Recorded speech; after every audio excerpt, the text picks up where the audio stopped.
Hey there, how you doing? So I thought I'd do a weekly update on Turo and kind of what's going on right now with my little Outlander. So again, this week we got ourselves a resolution on the inspection, so that is completed. Now it was completed at the beginning of last month, so it just took time for Turo to go through the back and forth on the emailing to uh, to get it approved. It seemed to pass through a couple hands. I think it probably just got lost in the mix. I finally picked up the phone and called. And after about being on hold for about 10 minutes, I finally got through to somebody who just basically went, click, click, you're ready to go. So pretty easy from that standpoint. Frustrating the fact that their their email or their online um, isn't as responsive as their 800 number. So again, I probably should have just called the 800 number in the beginning, but instead I thought I'd go through the process and do the queue.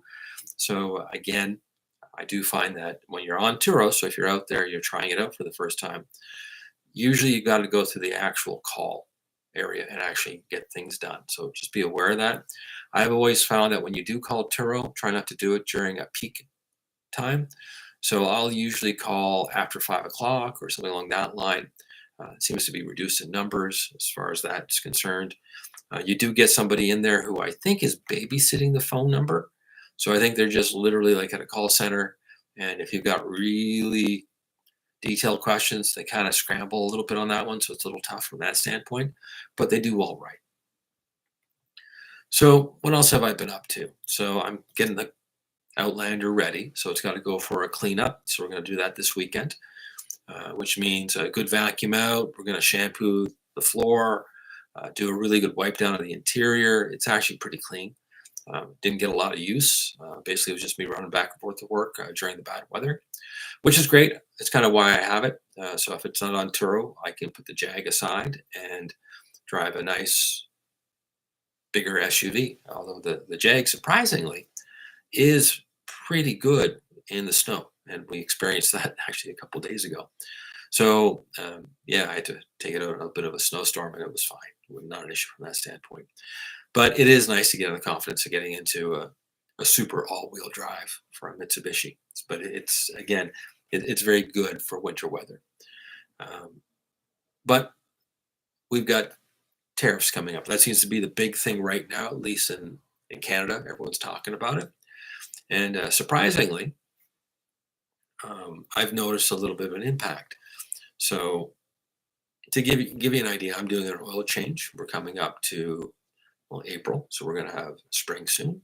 So I like to pull the tires off the Jag, lubricate the brake pins, clean everything up because it's been sitting over the winter. I like to get into the wheel wells, just check, make sure everything's all nice and clean and tidy, nothing's bent or twisted. I also like to get in there and give it a little spray. So I go in with a little bit of WD-40 and a little bit of rust preventative, just to kind of keep everything nice and clean and tidy from that standpoint. And just to go over, it's nothing massive from that extent. But I did notice that when I went to go buy a oil filter, that on the retail end, and I buy a jobber part on my Jag. I don't run over 5,000 kilometers uh, between oil changes, so I do them twice a year essentially, and I don't really go anywhere with the car. Like I'm lucky to break 5,000 to begin with through a year's driving. So it's a little overkill from that standpoint, but it's an older car. I like to keep on top of things when it comes to anything that might be leaking or just levels, again, because it's a 2005. So I went to go pull an oil filter, and the Fram filter was about 12 bucks, and normally it's around 9 maybe. So it's gone up a little bit. The jobber part, and it's just a standard 3600 filter. So it's using like a multitude of Fords. It's used, I think my PT Cruiser even uses it. Like it is a really common filter. So usually there should be a warehouse full of them. But all the jobber filters, at least locally, which normally run around that $5 mark, all seem to be gone, and they were actually changed on pricing. So they were around that $9 mark. So if normally I would go to a Fram if it's within that range, right? But to pay $9 and change or $11 and change because you got to add tax to it for a jobber part, I won't do because they're not valued at that. If you ever pull one apart or you check the videos, you'll find that there's a reason why they're designed to only go a short distance, and there's a reason why you use them. Yes, it is economy based, so it's cheaper. It's kind of what you normally find at a quick loop. But again, it's one of those things that I'm doing the maintenance, so I just want to be able to get a decent filter.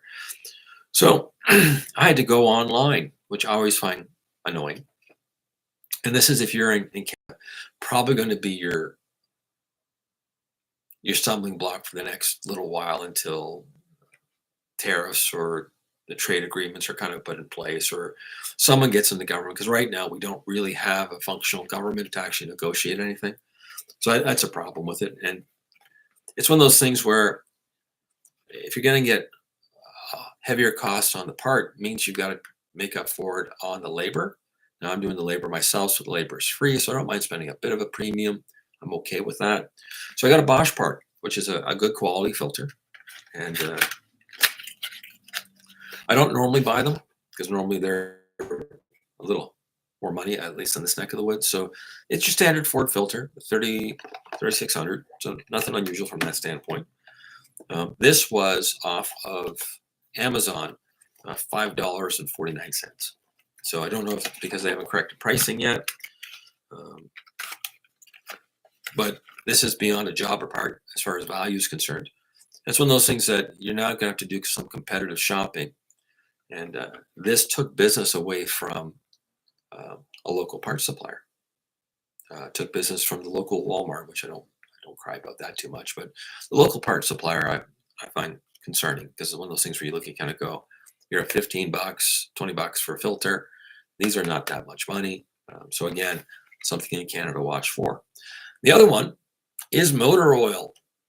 So Valvoline Advanced, which is a pretty good synthetic oil that I like. It's one of those things that I use on the Jag on a regular. It's usually on special. Walmart, I've seen them as low as about 39 Canadian, 45, something around that range. Went and they were about $52. So again, that price went up relatively quickly because I know I went and looked at it last month, but then I procrastinated and thought, I'll get it later. It's not going to be a big deal. So I got that off of Amazon for 36, which is kind of the regular retail when it's on sale. But what I find funny on that one is that they shipped it for free for $36. Whereas the Walmart local stores, I'm literally picking it off the shelf and driving it home. So I'm getting more service at a cheaper price point by going online. And again, I find that a little annoying because you're taking some business away from the local folks. But at the same time, a 15 or 20% spread is pretty big. Now, I would go if this was a buck or two more locally, I would just, whatever, I'll take it, right? It's not a big deal from that standpoint. But it's one of those little personal irk things that I find. So again, tariffs are out there, prices are changing, means you got to be very competitive on what you're doing and watch for sales. Now, Walmart also has a really good quality, kind of an off brand that Walmart sells. If you look at the little logo on the back, it meets all standards. And that's about $26. So if you're doing a car oil change on a real budget, the synthetic one in the little blue bottle is not bad. I've used that a couple times on the PT Cruiser. What else have we done? Okay, so we did a little, I'm in the process of trying to build up a new little studio space. And I've been buying Apple bits and pieces. So I wanted a small little computer to put in the small little studio. And I went on to government.com, and I'll leave the link down below. And I picked up this little guy online for about $38 plus your taxes. You're about 45. Again, I think you're going to start looking at doing auction runs and things along that line because these are getting a little weird price point wise too. And that came with current software. It's a little dated. It's a little slow, but it'll work perfectly fine for doing podcast recordings and for doing the odd occasional YouTube, right? So, and we're using a government provided or government auctioned iMac. So that kind of gives you an idea. And I do apologize for the quality. I don't spend a lot of money on gear because of a budget, right? So just the nature of it. And my internet provider is essentially rural, so it's almost like dial-up. So essentially, it's probably looks like I'm from the mid '90s. So I do apologize for that. But again, these little live sessions, they're not scripted. Um, and they're just basically an update to kind of say, hey, this is where we're at. So that kind of gives you an idea. If you do find them helpful, I would probably suggest look for the podcast coming up. I now have two completed. I'm going to put them out when I get to 12. And essentially, it's that 1 year. So it's like first month, and then we just kind of roll. So that kind of gives you an idea. Subscribe, and I'll send you a link to the podcast when it's done, or leave a little thumbs up. I greatly appreciate it. So we also had some insurance changes from Economical. So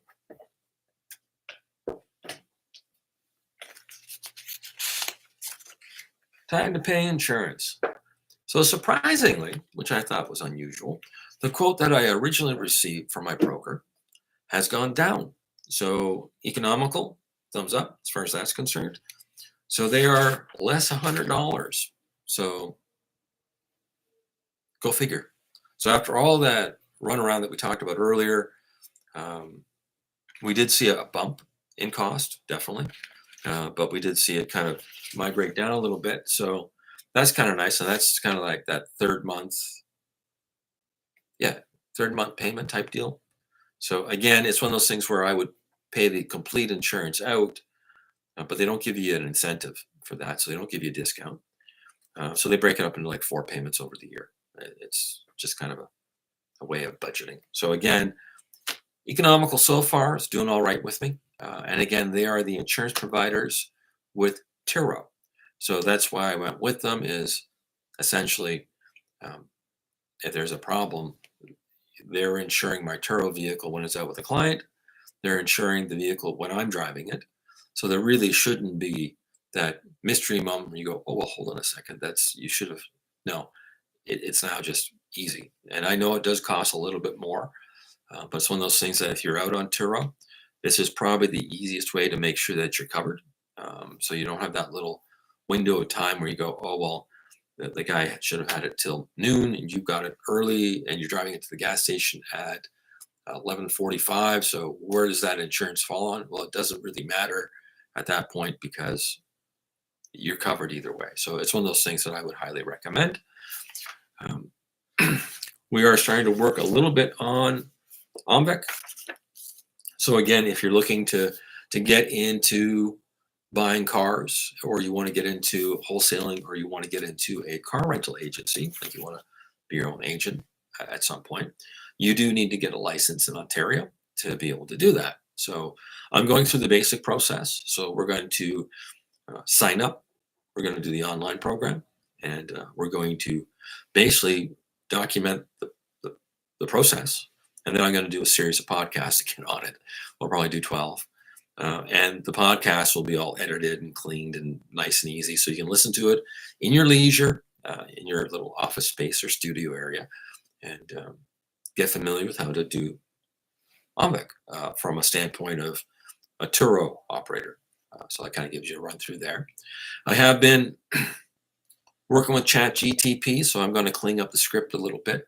We'll probably end up doing little point forms with OMVEC, and we'll probably go through the process from that standpoint. Last video on it was a response to the first video. So if you do leave comments on the chat, or you do leave comments on the video, I will get back. And usually I don't do the tippy-tappy thing on the computer. I'll end up just doing it on the next weekly little session and say, okay, well, somebody asked about that, and go from there. So it means you'll have to watch the video. So I guess that's kind of a PBS moment. Please subscribe, right? Watch the video and go from there. So what else have we been up to? Well, we've been shopping for another vehicle. So I do have some HVAC equipment that I picked up through an auction that was back in December. So it's now sitting in a locker space. So there's no rush on it from that standpoint.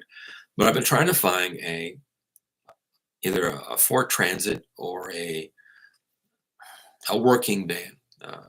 Got a little lower floor to it because the equipment that you've got to wheel in and out is designed to use with a lower floor. If I use a pickup truck, it's just too high. It's a pain in the butt. So it's one of those things where Ford Transit would be perfect, or even a Dodge Caravan or one of the minivan type things may work. I don't like the way the door opens in the rear, so it means you have to use the side door with the duct cleaning with a minivan. Whereas when you're into a Transit, you can open the doors like barn doors in the back and it works ideal. So we've been shopping for that, and the idea is that if I pick up a Caravan, I'm going to put that onto Turo for probably 6 months or a year and pay down the vehicle and then rotate that into uh, the HVAC company that I'm going to start down the road. And that way I can kind of cut the cost a little bit of the van, take care of some of the expenses associated with maintenance and care and getting it up and ready. And I've been looking for older Caravans. And it's been an entertaining little run.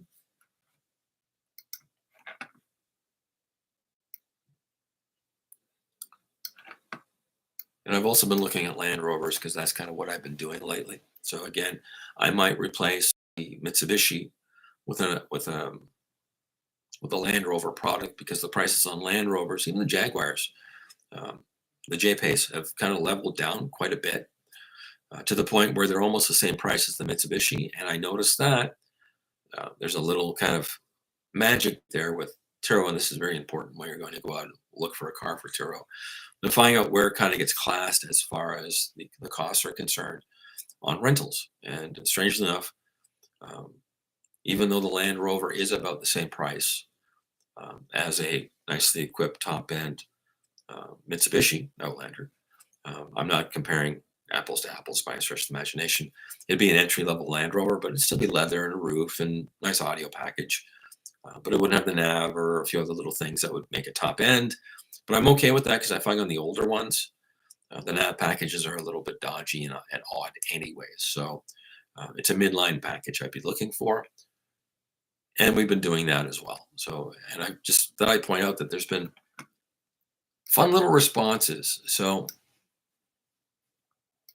I've been responding to a Grand Caravan that's available locally. It's one of those things where it is priced below market value. So it is what it is. I'm prepared to pay that, which is fine. Um, it needs a little bit of work, which is expected based on my price range. It's below market value. It's not safety. It's got some issues when it comes to cosmetics, and it may have a little bit of rusting around one of the wheel wells, which just visually, that's fine. That's all stuff that I can get taken care of. And it would probably only cost me maybe, in my mind, $1,500 additional on parts and supplies to make it look good. And the labor, of course, would be me. So it's a good deal, and it does provide me with something to do on a weekend, right? So that's kind of the idea before it. So I'm going through, and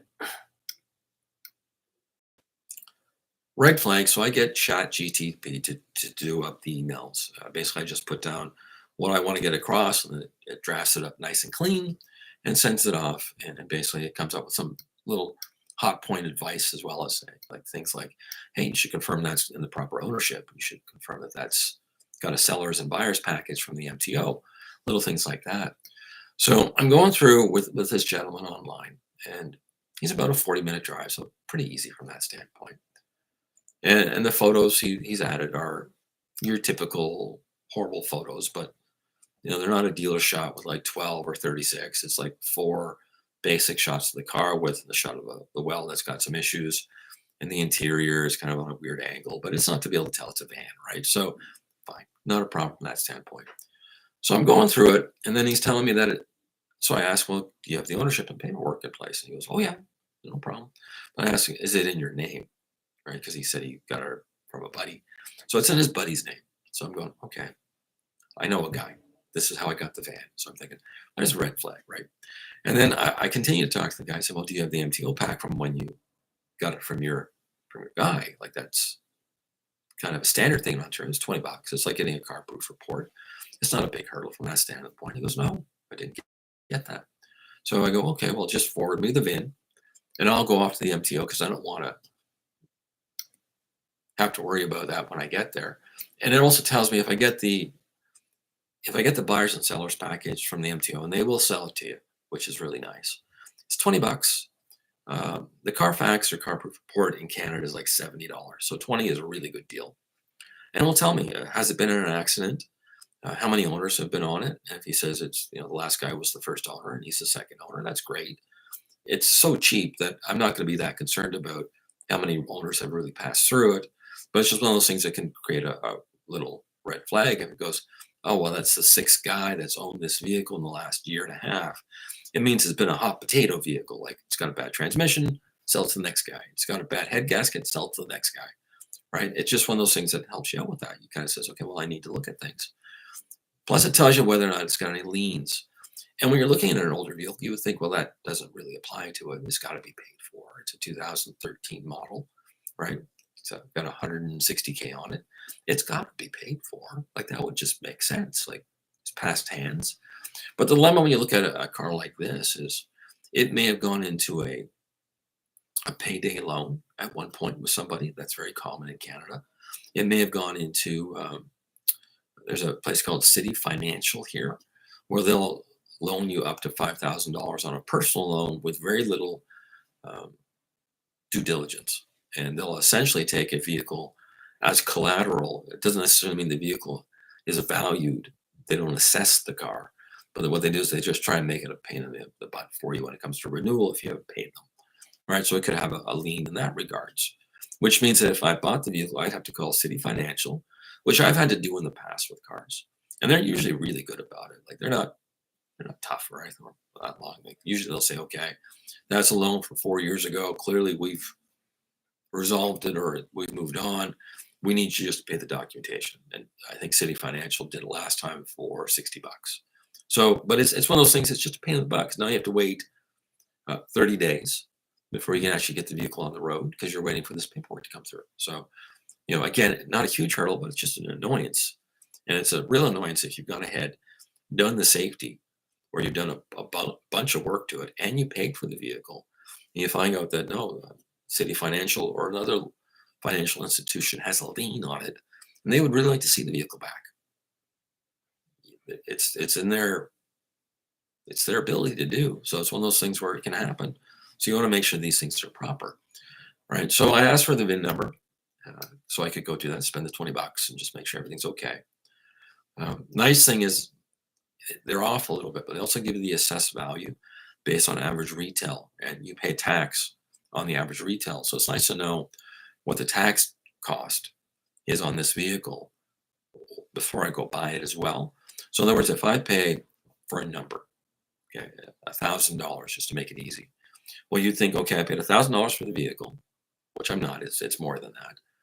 I've got to pay tax on that 1,000. You go, okay, well, it's pretty reasonable. It's HST, no big deal. But you'll get there and you'll find out, oh, hold on a second. Based on previous sales, that vehicle's actually got a tax value of $5,000. I've experienced that. It's one of those things where you kind of go, oh, there's no real debate about it. Like you can pay to have the vehicle appraised, but the dilemma when you pay to have the vehicle appraised, it's like $160. You're looking kind of go, well, you might as well pay the taxes because when it's all said and done, it's going to be around the same number anyways.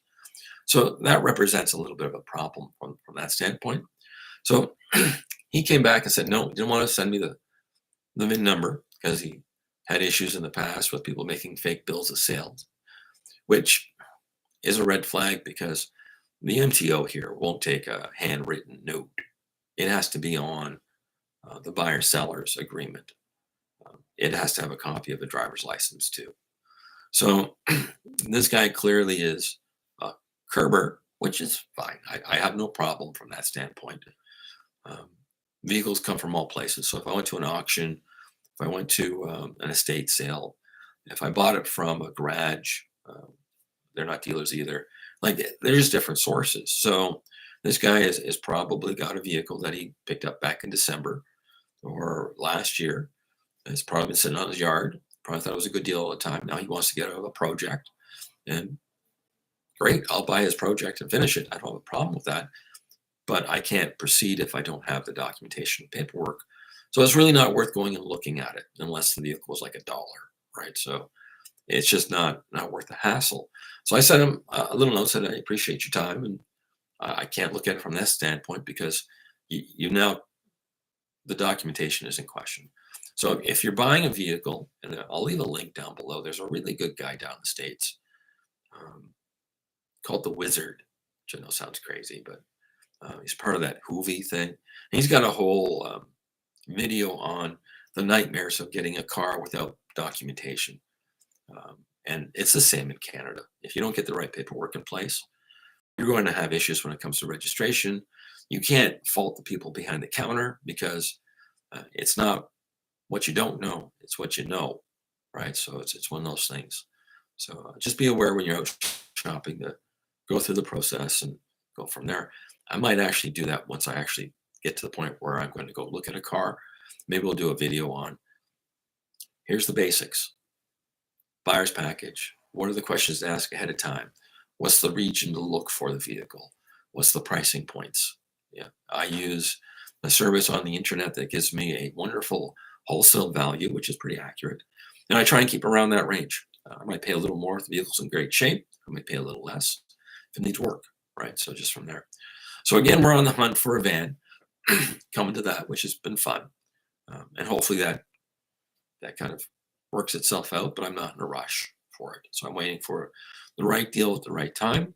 There's another one in Hamilton, but Hamilton, it's always one-way streets and crazy traffic. And every time I've gone down to look at a vehicle, yes, Hamilton is a depressed market. So it always seems to be a pretty decent price point. But there's always a hurdle there. It's always something whenever I go to Hamilton. There's always a story. So maybe we'll go do that anyways, just because of the hurdles and because it's always a story. But that was the exact same type of response. I sent a list of things that I was asking about. Service on the tires, how old they were. They said it was safety, then it wasn't safety. I asked if they had any information like a car fax or car proof for the buyer's package. They didn't. The vehicle looked nice and clean and tidy, almost too clean and tidy. So it's one of those things where you're looking at it going, well, it doesn't have any dings or scratches, at least in the pictures. There's no rust along the wells. So I'm going, well, that's a nice little vehicle. It's not the cheapest one out there, but it's not the most expensive. It's kind of on that lower end area to it. And I'm going, well, that's potentially a nice vehicle. But if it's been completely repainted because of an accident or vandalism, I need to know that. Doesn't mean that I'm not going to buy it. But I like to know that ahead of time before I get there. And sometimes it might be fine. You go, okay, well, I had a claim on it for, up here, $4,000 is pretty normal for a headlight replacement, bumper cover, and painting a couple panels. Like it's not a write-off from that standpoint. They're not branded, but it's one of those things I like to know. Caravans have some issues when it comes to transmissions, so I like to be able to say, hey, here's a receipt from a service from 30,000 K ago or 3 years ago that they've actually done it over the lifespan of the vehicle. It seems to keep that thing going longer. So again, it's just one of those things as far as that's concerned. So that's my basic little run through on what's been going on over the last week. Getting the Outlander ready, getting it washed and ready to go out. I've already had a couple inquiries on it, so that's kind of interesting. So it'll probably go next week. Part prices in Canada have used tariffs as an excuse because really the impact shouldn't be on the inventory product right now. So clearly some of the folks are bumping up that 20% on components ahead of time. So I guess to keep their inventory straight or to average down. Maybe as a retailer, you think to yourself, well, we're going to have a slow patch the next 3 months. Maybe we need to make the most off the current inventory. So if you're out there, you might want to go, if you're in Canada, you might want to start looking at storing or stocking up on maybe your next oil filter or your next jug of oil if you see it on sale. Pricing on a set of tires, I noticed that tire discounter seems to be okay. Again, I was looking at pricing for this van because it looked like the tires were a little older. They didn't look bad, but it was one of those things where you have a 6-year or newer tire, and I'm thinking, well, I might as well move into a decent tire. It's okay, and I can take the tires that are okay. What I normally do sounds crazy. I throw them in my storage locker and I put a price on them. I throw them on Kijiji, and usually it takes about, well, last set took almost 3 months to sell, but someone will show up and buy them, and I usually mark them at about a quarter of what the retail would be. So if it's an $800 set of tires, I try and get $200. or if somebody gives me a call up and they go, okay, I'll give you this, I get something out of the tires at least, so I paid for the installation of the new ones, right? So again, just things that we do on a daily. If you've been listening to this, I do greatly appreciate it. Again, if you're just following because you're in Turo or you're thinking of getting into it, I do appreciate it. And again, please subscribe. And again, we're going to start doing some more refined podcasts with that. I might actually do a couple of really clean videos, with like a proper setup because we're setting up a little studio. So we might start doing that as well. Again, love your feedback. Greatly appreciate it. We're coming up to 30 minutes. So have a pleasant and enjoyable day.